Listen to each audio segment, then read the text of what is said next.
Luz para el Camino, les da la bienvenida a esta serie especial de Semana Santa. Recuerda suscribirse al canal, es importante hacerlo, así este material llega a más personas. Hoy escucharemos la lectura del capítulo 28, del libro Historia de la Redención. El juicio de Cristo. Los ángeles, cuando dejaron el cielo, depusieron con tristeza sus resplandecientes coronas. No las podían usar mientras su comandante estuviera sufriendo y tuviera que llevar una corona de espinas. Satanás y sus ángeles estaban muy ocupados en la sala del tribunal tratando de destruir todo sentimiento humano y toda simpatía hacia Jesús. La misma atmósfera, pesada, estaba contaminada por su influencia.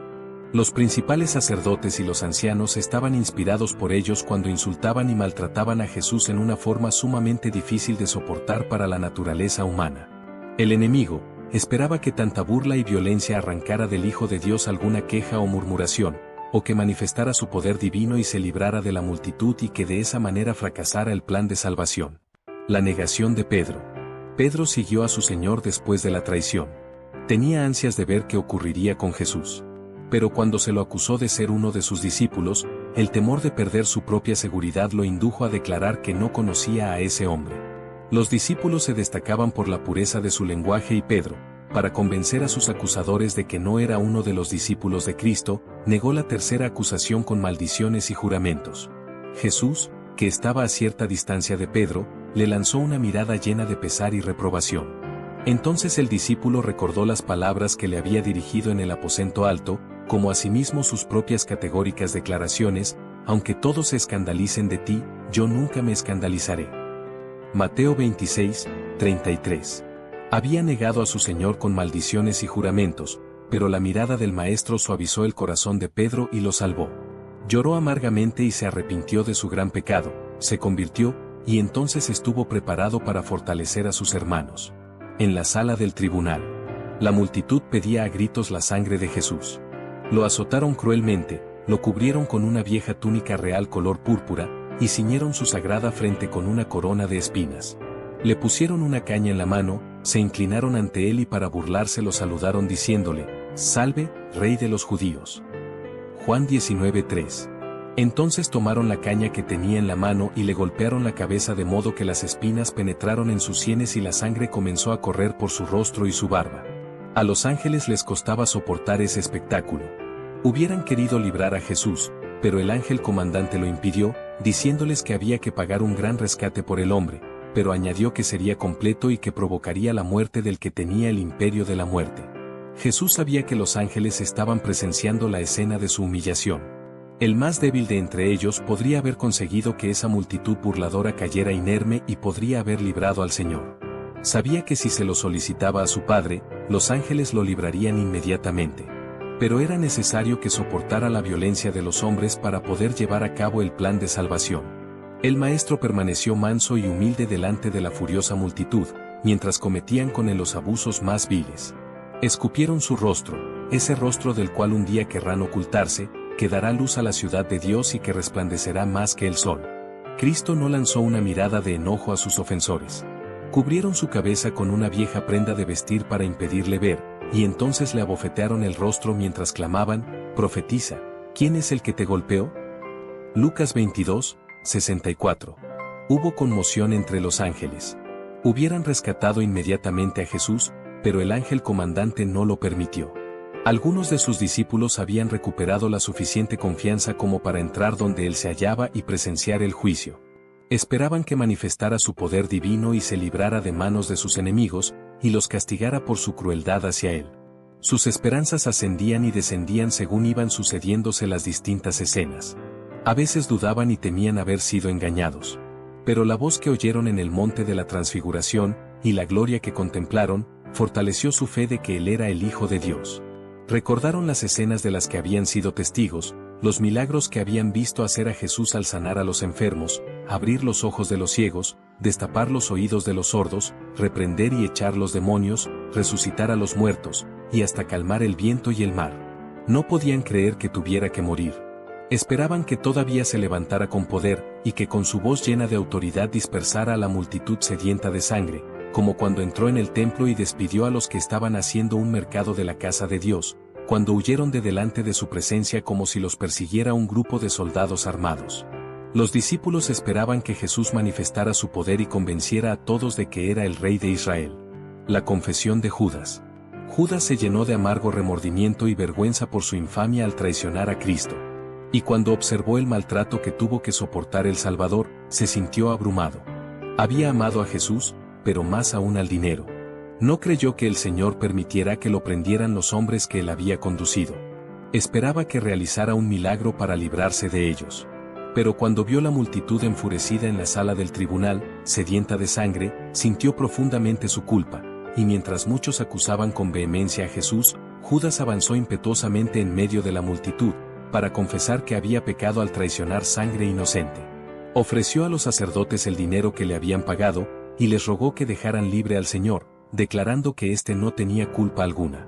Por breves instantes el disgusto y la confusión mantuvieron en silencio a los sacerdotes.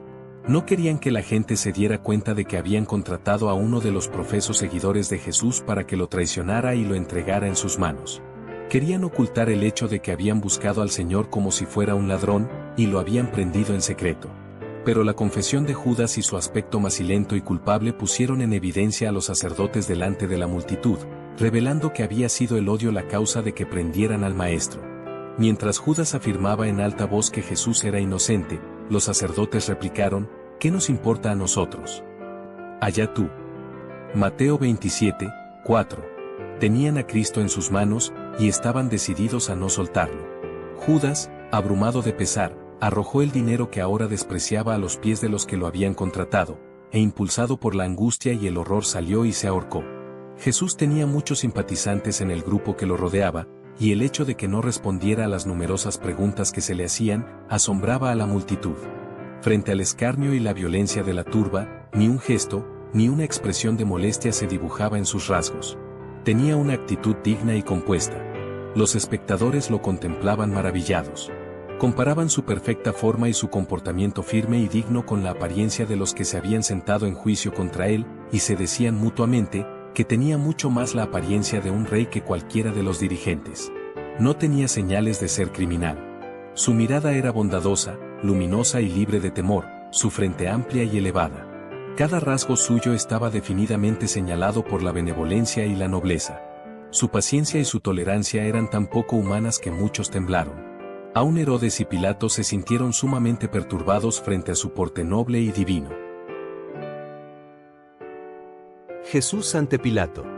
Desde el mismo principio Pilato se convenció de que Jesús no era un hombre ordinario.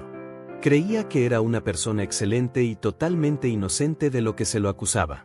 Los ángeles que contemplaban la escena notaron la convicción del gobernador romano, y para salvarlo de comprometerse en el terrible acto de entregar a Jesús para ser crucificado, un ángel fue enviado a la esposa de Pilato y le dio información por medio de un sueño, de que el juicio en que su esposo estaba participando era el del Hijo de Dios, y que era inocente. Inmediatamente ella le envió un mensaje para declarar que había sufrido mucho en sueños con respecto a Jesús, y para advertirle que no tuviera nada que ver con ese santo. El mensajero, abriéndose paso apresuradamente entre la multitud, puso la carta en manos de Pilato. Al leerla, este tembló y se puso pálido, y decidió inmediatamente no tener nada que ver con enviar a Cristo a la muerte. Si los judíos querían la sangre de Jesús, él no prestaría su influencia para que lo lograran, al contrario, trataría de librarlo. Enviado a Herodes. Cuando Pilato oyó que Herodes se encontraba en Jerusalén, sintió gran alivio, porque esperaba librarse de toda responsabilidad en el juicio y condenación de Jesús. Inmediatamente lo envió con sus acusadores a Herodes. Este gobernante se había endurecido en el pecado. El asesinato de Juan el Bautista había dejado en su conciencia una mancha de la que no se podía librar. Cuando oyó hablar de Cristo y de las poderosas obras que estaba realizando, temió y tembló, pues creía que se trataba de Juan el Bautista que había resucitado de entre los muertos. Cuando el maestro fue puesto en sus manos por Pilato, Herodes consideró ese acto como un reconocimiento de su poder, su autoridad y su juicio. Esto tuvo el efecto de amistar a dos dirigentes que antes habían sido enemigos. Herodes se alegró de ver a Jesús, pues esperaba que realizara algún poderoso milagro para complacerlo. Pero no era la obra del Señor satisfacer la curiosidad y procurar su propia seguridad. Ejercería su poder divino y milagroso para salvar a los demás, pero no en su propio beneficio. Cristo nada respondió a las numerosas preguntas que le hizo Herodes, tampoco replicó a sus enemigos que lo acusaban con vehemencia. El rey se enfureció porque aparentemente Jesús no tenía su poder, y con sus soldados lo denigró, se burló de él y lo maltrató. Pero se asombró del aspecto noble y divino de Jesús, en medio de ese vergonzoso maltrato, y como temía condenarlo lo envió de vuelta a Pilato. Satanás y sus ángeles estaban tentando a este último tratando de conducirlo a su propia ruina.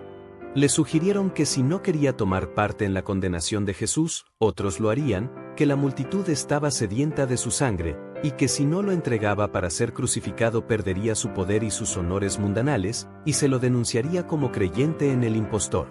Por temor de perder su poder y su autoridad, Pilato consintió en dar muerte a Cristo. Y aunque puso la sangre del Señor sobre sus acusadores, y la multitud lo recibió con el clamor de, «Su sangre sea sobre nosotros, y sobre nuestros hijos», Mateo 27, 25, Pilato no se libró, fue culpable de la sangre del Maestro. Por sus intereses egoístas, por su amor al honor de los grandes de la tierra, entregó a la muerte a un inocente. Si Pilato hubiera seguido sus propias convicciones, no habría tenido nada que hacer con la condenación de Jesús. El aspecto y las palabras del Señor durante su juicio causaron una profunda impresión en las mentes de los muchos que se hallaban presentes en esa ocasión. El resultado de la influencia ejercida entonces resultó evidente después de su resurrección. Entre los que se añadieron a la Iglesia había muchos cuya convicción comenzó en el momento del juicio de Cristo. Satanás se airó muchísimo cuando vio que la crueldad con que los judíos habían tratado a Jesús a instancias suyas, no había logrado que emitiera la más mínima queja. Aunque había tomado sobre sí la naturaleza humana, estaba sostenido por una fortaleza divina, y no se apartó en lo más mínimo de la voluntad de su Padre.